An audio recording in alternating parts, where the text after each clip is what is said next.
In this video, we're going to show you how to set up your Blu-ray player using a Harman Kardon AVR 7550 HD. And in this case, this is where you have the daunting task of setting up two devices that have a lot of different possible configurations. In this particular case, I have two Blu-ray players. I have a Harman Kardon Blu-ray player, and then I have a couple banks of multi-disc Sony players that hold about 400 DVDs or Blu-rays. So there are a lot of different confusing things to set up, and I would just tell you that, number one, the Harman Kardon receiver is the easier portion of figuring out what to set up. So in the case of the Blu-ray player, I would tell you to get out your manual, determine what settings need to be done in the player, and then work through kind of the network or the settings within your Blu-ray player. Sony does a fairly good job of walking the consumer through the setup of their systems, but there are a lot of common words and common verbiage that, depending upon where you are in the setup menu and under what different parameter that you sit under within their menu settings, some of those are a little bit confusing. So check with your respective Blu-ray player, but the AVR, trust me, will be much simpler to set up than that. So the first thing that we're going to do is we're going to hit the AVR button on the remote control, and that will bring up our main menu once again. We're going to check down here to set up source, and we'll click on that. And in this case, this particular Blu-ray player is what I call a media server, just because it's got 400 discs in it. And it really is just kind of all the discs that I kind of have. So I use it under the media server, and then my Blu-ray player I use under the DVD input. The menu for media server is going to look very much like every other input opportunity that sits there on the AVR. You have audio effects, video modes, and surround modes. And this is some of the last kind of tweaking selections. So I'm going to skip that and we'll come back to it. So the first thing you'll do when you're setting up and connecting your Blu-ray player is you want to tell the AVR for this particular input where it needs to look for its audio and video sources. In this case, we're using HDMI 3. So you would click on where it says video input from source, and it'll bring in this nice menu on the right side where you can choose the input that you're using. So whether it's HDMI or component or S-video, you would just simply select the one that you're using. In the case of HDMI, Harman Kardon makes it simple. So if you're using it for video, the first thing it's going to do is look to pair that for the audio side. And if there's audio there that you want to use, you can just leave it that way. Otherwise, if you click on it, it'll bring that same menu back up, and it'll ask you where you want the receiver to look for its audio. In this case, we're going to maintain that it's HDMI 3 for simplicity. The next levels are the resolution to the display, the resolution from the source, and a bypass feature for HDMI. So the first thing we need to do is tell the receiver what the output resolution needs to be going to the TV. If you're buying a new TV today, chances are it's 1080p or 720p type of format. So in our case, our projector will handle resolutions up to 1080p. So that's what we're going to select. The AVR will communicate to the display device, and the display device will report back to the AVR what resolutions it will support, and it will give you this menu. So you'll select, just like I'm doing here, it's 1080p if you have a 1080p TV. The resolution from the source, which is our Blu-ray player, its standard output is 1080p. Now, not every disc is 1080p. It may make some conversion inside the Blu-ray player, but I've told the Blu-ray player basically send me 1080p if you have it. If you don't, just send me whatever is native on the disc and let me do that scaling inside the AVR. The HDMI bypass function is utilized when you have devices that may be, for example, 3D TV capability, with 3D Blu-ray, or maybe a cable box with 3D, where right now, in the kind of newness of 3D TV, it doesn't work with internal scaling devices. So your 3D TV needs to see a direct path from the source device to the TV through the AVR, and so we can turn that HDMI bypass on if we needed to. I'm not so lucky to have 3D here at the house, but maybe in the future. The signal here, if we needed to do 3D, we would turn this on, and we would lose the image in the background because the scaler is used to generate the menu. So in that case, if you're pulling up an AVR input, and when you hit the AVR button, the picture from whatever source device you have goes away, chances are the HDMI bypass is turned on for that device. We also have the ability to change the screen name that shows up on the front of the AVR, so you can punch in whatever you want to name this. So if it's not media server and you want to name it, 400 disc, Blu-ray, you can do that, but it'll show up on the front panel of the AVR. Because I use everything on screen and the remote control, I really don't play with that much. Adjusting lip sync. This is generally used for things like cable boxes. You generally don't find any issues with Blu-ray players, especially now that they're in kind of their second generation and third generation players. But this would allow you to dial in a delay if you're having problems between the action on screen and the audio that should follow with it if it's a little out of sync. On this particular AVR, we have an adjustment level for this particular source. And as you'll see in other videos and setting up your Blu-ray player or your Xbox 360 with the Harman Kardon receiver, I really don't experience any level differences really between the four devices that I have connected here. So I don't really need to dial up any or cut any level back. But if you're trying to match all the different devices within your AVR, and your audio entertainment system with a 7550 HD, you can make these adjustments. So if your cable box, for example, at negative 20 dB on the volume control is much louder than everything else, you could dial it back. If your Blu-ray player is louder than all your other devices, you could dial it back, or if it's not as loud, you can add to it.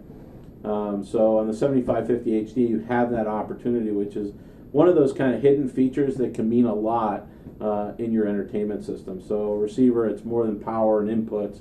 There's a lot of what's going on in the background that can be very useful and make the listening experience more enjoyable. The next area has to do with a lot of the Zone 2 and distributed audio section.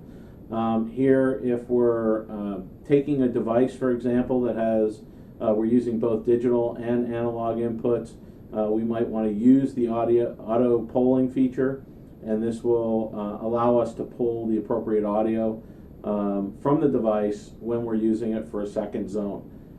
In this particular receiver, Harman Kardon gives you the ability to distribute audio to another room in the house, or as well as a baseband video capabilities. So you have kind of, call it a way to extend the system that you already have.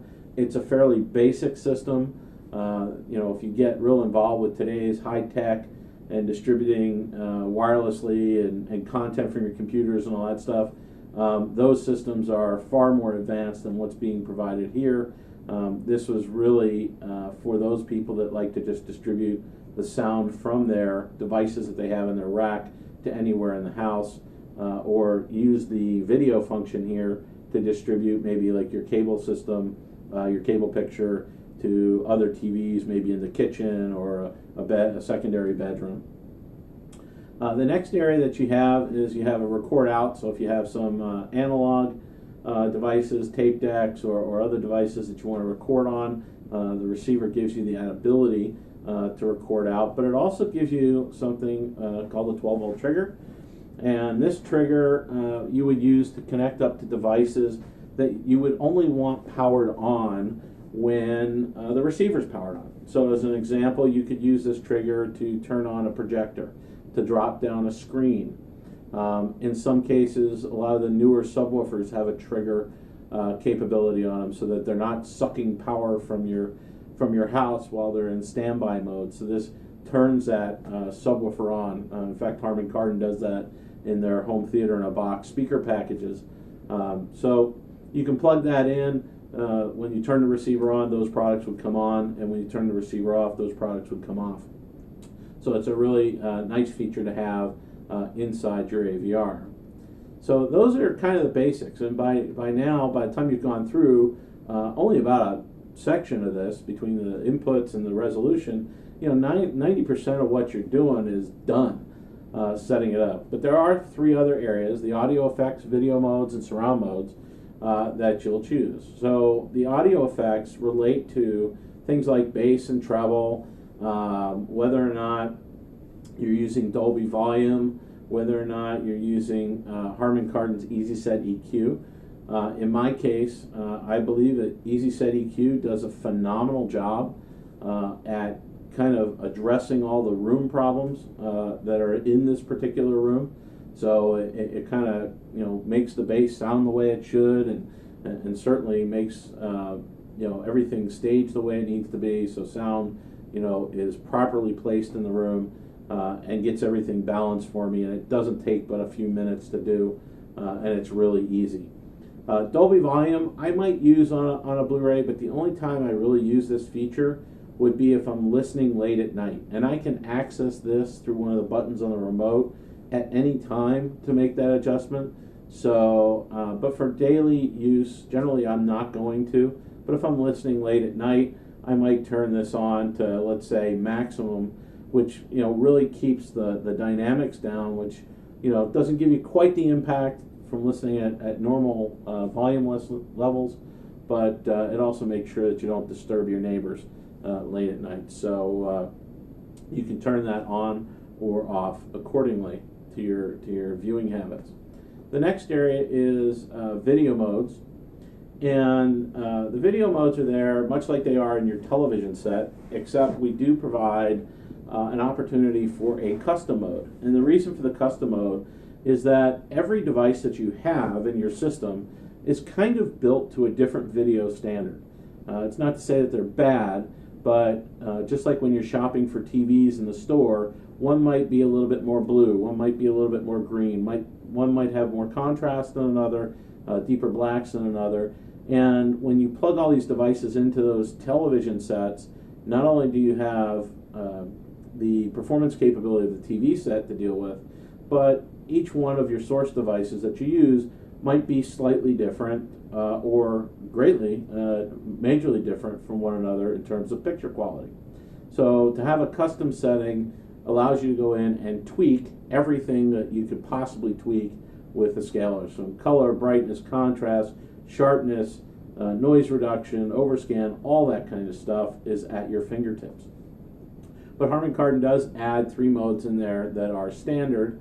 You can certainly turn the scaler off, so it's not doing anything. We have a sports mode, and sports mode generally is a little punchier in the contrast, a little brighter, kind of thinks that you're going to be watching this more during the daytime than in a dark room. You have a mode for nature, which is a more natural setting, kind of think of it like going outside in normal light, and then a movie mode, which is kind of a blending between the two, but it's more designed for those times when you're watching movies in a darker room, so the brightness doesn't kind of give you kind of watching viewing fatigue and things of that nature. So you can choose these based upon the device that you have. So if you choose this one for movie and you decide to go to your video game, video gaming would have a completely different choice. This would be set up for this particular input. So the next area, once we get past the video modes, is to get into the surround modes. And for surround modes, you can deal with this one of 2 ways. One is you can let the AVR basically select the best mode for its operation. So it's going to look at the digital information that comes into it that says, for example, if it's a CD, that it's 2-channel stereo. Well, you've invested, in this case, it's a 7.2 channel system.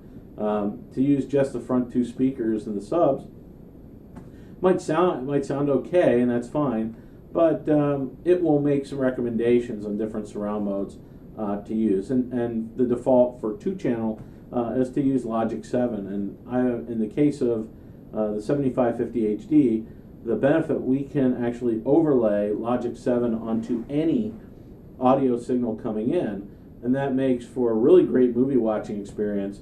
I use it for movies, for video games, for music. It's really kind of that do-it-all process, so you don't have to make any changes. You don't have to worry about, hey, the broadcast I was watching was only 2-channel, or I've made a choice of 5.1 on the Blu-ray, and I bought a 7.1 system, and now the back 2 channels don't play. So it basically takes care of all that for you. So I use Logic 7 Movie as my default. I think it sounds better. It gives me a kind of set it and forget it kind of option for all content. Works well for Blu-ray players, works well for TV, works well, excellent actually, for video games. So I have it set as my default for all the different inputs that I have. But again, this is selectable by device, so that if you like it for your movies but don't like it for your music, you can certainly make the adjustments accordingly. So I'm going to leave mine on Logic 7 Movie, and then we're going to go back here into our main menu, and basically what we've done is we've set everything up that we want for this particular device, and then we'll be able to back out of it. What you see here is going to pretty much be the same for every device you set up. So once you've done it once, you're going to kind of know what you need to do, how you need to do it, and you'll be off and running rather quickly to set up the devices that you have.